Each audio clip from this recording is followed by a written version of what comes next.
Hello बच्चों, मैं वीरेंद्र देवांगन आपका अपना क्लास केमिस्ट्री क्लास में बहुत बहुत स्वागत करता हूं। आज हम बात करने वाले हैं रिडक्शन और ऑक्सीडेशन के बारे में। रिडक्शन का मतलब क्या होता है कि अपचयन, और ऑक्सीडेशन का मतलब क्या होता है ऑक्सीकरण। जब दोनों को हम कंबाइन करते हैं तो बनता है रिडॉक्स। जनरली जो चैप्टर होता है रिडॉक्स चैप्टर के नाम से जाना जाता है ऑक्सीकरण और अपचयन को। तो ये जो रिडॉक्स होता है, रिडक्शन और ऑक्सीडेशन, ये क्या होते हैं? कोई भी केमिकल रिएक्शन जब होता है तो बिना रिडक्शन और ऑक्सीडेशन के नहीं होता है। तो इसलिए ये जो केमिकल जो पोर्शन है रिडक्शन और ऑक्सीडेशन, ये बहुत ही ज़्यादा इम्पॉर्टेंट है।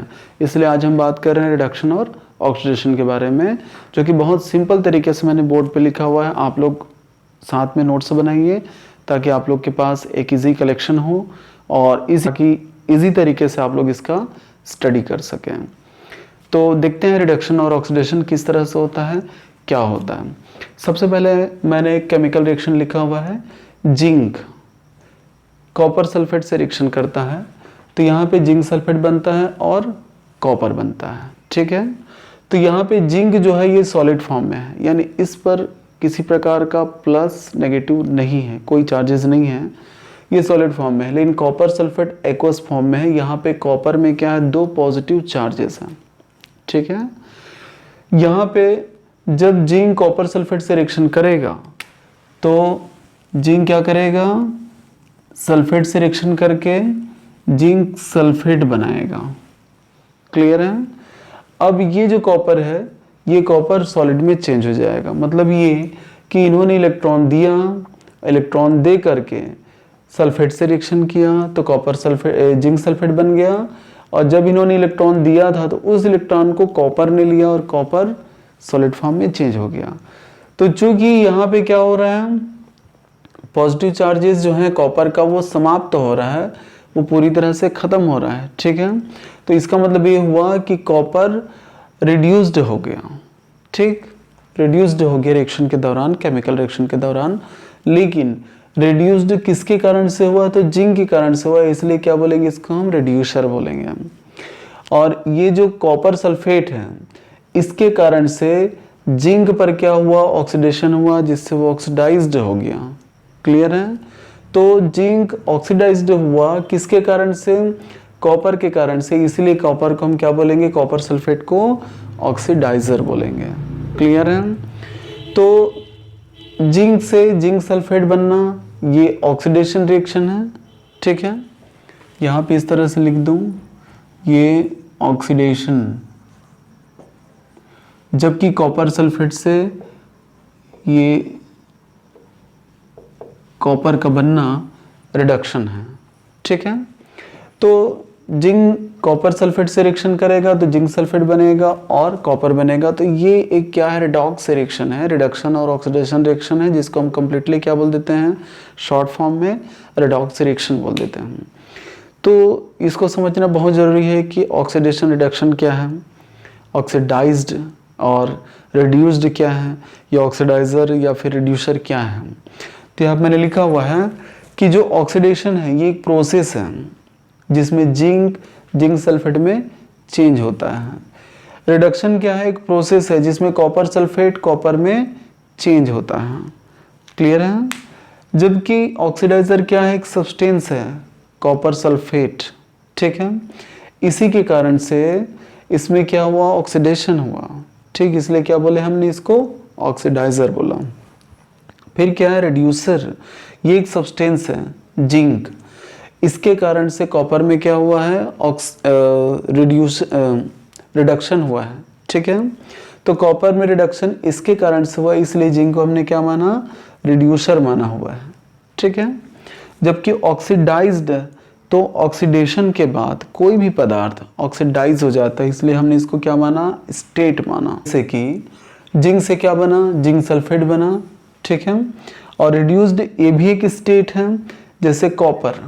ठीक है, कॉपर सल्फेट से क्या बना, कॉपर बन गया, तो ये रिड्यूस्ड हो गया।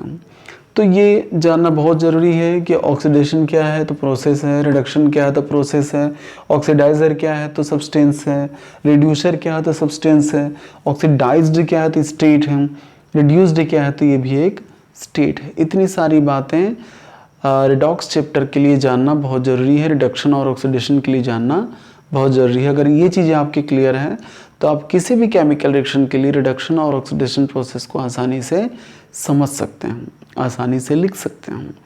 यहाँ पे हम बात कर रहे हैं ऑक्सीडेशन नंबर के बारे में। तो हमारे पास कोई भी कंपाउंड, जैसे कि यहाँ सल्फ्यूरिक एसिड है H2SO4, तो इसमें सल्फर का हम ऑक्सीडेशन नंबर कैसे निकालें? तो यहाँ पे जैसे कि हाइड्रोजन की संख्या 2 है, ठीक है, 2 है, तो 2 + 1 किसको बताएगा? हाइड्रोजन कौन से ग्रुप में पाया जाता है? तो फर्स्ट ग्रुप में पाया जाता है, इसलिए 1 इलेक्ट्रॉन डोनेट करेगा। तो हमने क्या लिखा? +1 + x, जिसका निकालना उसको हमने x माना, और 4 ऑक्सीजन है।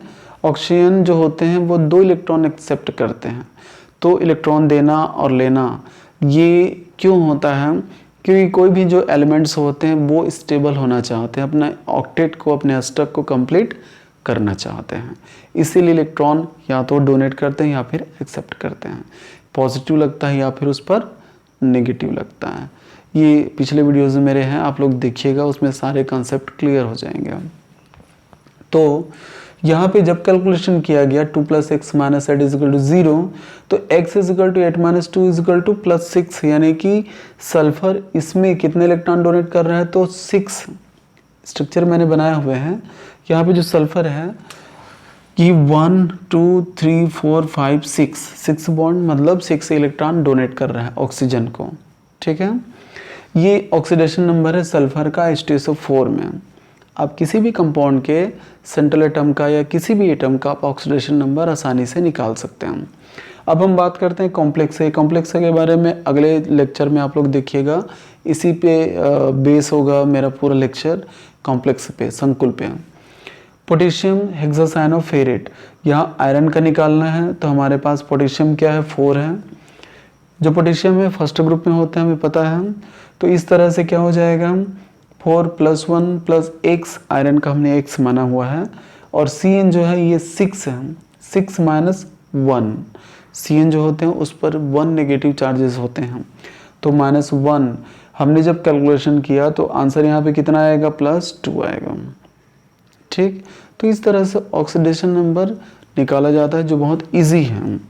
यहाँ पे आयरन 6 Cn से घिरे होते हैं, लेकिन आयरन का यहाँ पे ऑक्सीडेशन नंबर कितना है? +2, जो कि हमने यहाँ पे निकाला हुआ है।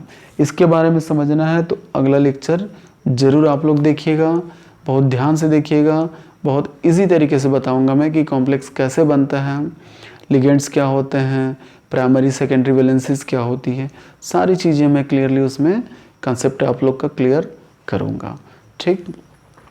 एक और एग्जांपल हमारे पास है कैम्फर पोटेशियम परमैंगनेट। तो यहाँ पे Mn का निकालना है तो उसका x मानना पड़ेगा। पोटेशियम फर्स्ट ग्रुप में है, +1 हो गया। ऑक्सीजन 4 है और ऑक्सीजन 2 इलेक्ट्रॉन एक्सेप्ट करता है, तो -2।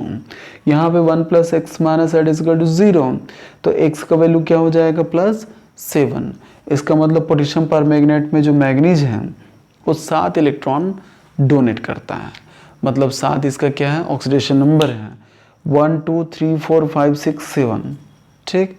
तो इस तरह से आप लोग किसी भी कंपाउंड के, किसी भी एटम का ऑक्सीडेशन नंबर यानी कि ऑक्सीकरण संख्या बहुत आसानी से निकाल सकते हैं, और एग्जामिनेशन में ये जनरली पूछा जाता है, जो कि बहुत ज़्यादा इम्पोर्टेंट है।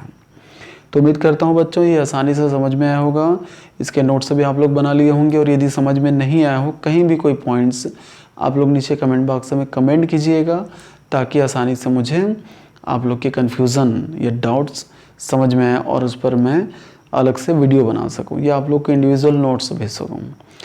तो जब भी आप लोग वीडियो को वॉच करते हैं, वीडियो का नोट्स बनाना है, और जब भी वॉच करते हैं तो वीडियो को लाइक और शेयर करना है। यदि आपने सब्सक्राइब नहीं किया है तो सब्सक्राइब भी करना है, ताकि सारे वीडियो के अपडेट्स आप लोग को बिल्कुल टाइम पर मिलती रहे।